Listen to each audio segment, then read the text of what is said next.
જેના અનેક સંશોધનો આ સમાજને બહુ ઉપયોગી થયા એવા મહાન વૈજ્ઞાનિક આઇન્સ્ટાઈન એટલી બધી સારી શોધ આ સમાજને આપી. યાદ રાખજો, આ સમાજને જેટલી સંતની જરૂર છે એટલી જ વિજ્ઞાનની પણ જરૂર છે, વૈજ્ઞાનિકોની જરૂર છે. મહાપુરુષો છે, અધ્યાત્મ માર્ગ ચિંધે છે અને વિજ્ઞાન છે એ સમાજને વર્તમાન જીવન સરળ બનાવવાનો પ્રયાસ કરે છે. આ એ વાત આખી અલગ છે કે જીવન ખરેખર સરળ બન્યા કે અઘરા એ પછીનો પ્રશ્ન છે. ઘણા લોકો આજે વિચારતા થઈ ગયા છે કે આ મોબાઈલ આવી ગયા પછી ખરેખર લાઈફ ઇઝી થઈ કે હાર્ડ થઈ, એ પણ બહુ મોટો પ્રશ્ન છે. ગાવ એકનો પ્રશ્નાર્થ ચિહ્ન લાગી ગયો છે. આખી ડિબેટની વાત થઈ ગઈ. પણ આઇન્સ્ટાઈન એલિઝાબેથ જે મહારાણી હતા ઇંગ્લેન્ડના, અને એમને ખાસ આમંત્રણ આપેલું કે તમે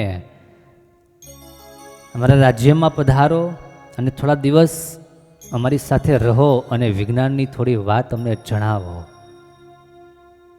એમનું આમંત્રણ, એમનો ભાવ, લાગણી એને જોઈ અને આઇન્સ્ટાઈન એમને હા પાડી છે. અહીંથી ટિકિટ વગેરેની બધી વ્યવસ્થાઓ કરવામાં આવી છે અને આઇન્સ્ટાઈન પધારવાના હતા. જે સમય, જે જગ્યા પર, જે ટ્રેનમાં આવવાના હતા, મહારાણીએ અગાઉથી જ બધી વ્યવસ્થા, એવા મોટા વ્યક્તિત્વ છે. સમાજને બહુ મોટી એમણે ભેટ આપી છે અને માટે એનું પૂર્ણપણે બહુમાન થવું જોઈએ, એની આગતા સ્વાગતા બરાબર થવી જોઈએ. એટલે અગાઉથી જ પોતાના માણસોને અને પોતાની કાર સ્ટેશન પર મોકલી આપી છે કે જાઓ, આ સમયે ગાડી આવશે અને એ ગાડીમાં બહુ મોટા વૈજ્ઞાનિક આઇન્સ્ટાઈન આવવાના છે, એમને લઈ અને તમે આવજો. પેલા માણસો ગાડી લઈને ગયા, કાર લઈને ત્યાં પહોંચ્યા, સ્ટેશન પર ઊભા રહ્યા, ગાડી આવી પણ ગઈ. ચારે બાજુ તપાસ કરે છે અને આ બાજુ આઇન્સ્ટાઈન એને સમાચાર મોકલેલા કે અમારા માણસો આપને ખાસ લેવા માટે, વેલકમ કરવા માટે આવશે. ચારે બાજુ નજર કરી પણ ખાસ એવું કાંઈ દેખાણું નહીં. આઇન્સ્ટાઈન પોતે પોતાની બેગ લઈ અને સ્ટેશનની બહાર નીકળી ગયા. પેલા બધા ત્યાં ફાફા મારતા રહ્યા. અહીંયા જે કાંઈ પબ્લિક વ્હીકલ હોય એને લઈ અને આઇન્સ્ટાઈન નિયત જગ્યા પર પહોંચી ગયા. મહારાણીને સમાચાર મળ્યા કે આઇન્સ્ટાઈન આવી ગયા છે ને દોડી અને જ્યાં બહાર આવે છે ને જોવે છે તો એક સામાન્ય વાહનમાં આવ્યા છે. થોડા મનમાં મૂંઝાણા કે મેં એના માટે સ્પેશિયલ માણસો મોકલેલા, કાર મોકલેલી અને એમાં બેસીને કેમ નહીં આવ્યા હોય. થોડી વાર થઈ ત્યાં પેલા માણસો પણ કાર લઈને આવ્યા. પરસ્પર સંવાદ થયો. આ માણસોએ માફી માગીને કીધું કે અમને તો એમ હતું કે આઇન્સ્ટાઈન એટલે એવા મોટા વૈજ્ઞાનિક, એટલે એના કપડાં એવા બુટેડ સુટેડ, એવું એનું આખું વર્ચસ્વ હશે, એવા સારા કપડાં હશે અને એવી સારી પર્સનાલિટી હશે, કેટલાય માણસોની સાથે એની સેવામાં હશે. મેં તમને જોયા હતા, તમારા હાથમાં સુટકેસ હતી, બેગ હતી, મેં જોઈ હતી, પણ અમે વિચાર એમ કર્યો કે એવા મોટા વૈજ્ઞાનિક અને જાતે થોડા બેગ ઉપાડતા હોય.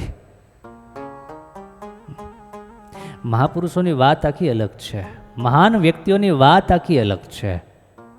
એટલા મોટા વ્યક્તિ, ત્યારે આઇન્સ્ટાઈને બહુ સરસ વાત કરી કે મારી બેગ જો હું ન ઉપાડી શકતો હોઉં તો પછી બીજા માટે હું શું કરી શકું. ઈશ્વરે મને એટલો સામર્થ્યવાન બનાવ્યો છે કે હું મારી બેગ જાતે ઉપાડી શકું છું. એક આવું ભારતનું એક રત્ન થઈ ગયું, રતન ટાટા. એટલી મોટી ઉંમર પણ પોતાની બેગ પોતે ઉપાડી અને લઈ જતા. એવું આજે પણ એમની વાતો દર્જ થયેલી છે.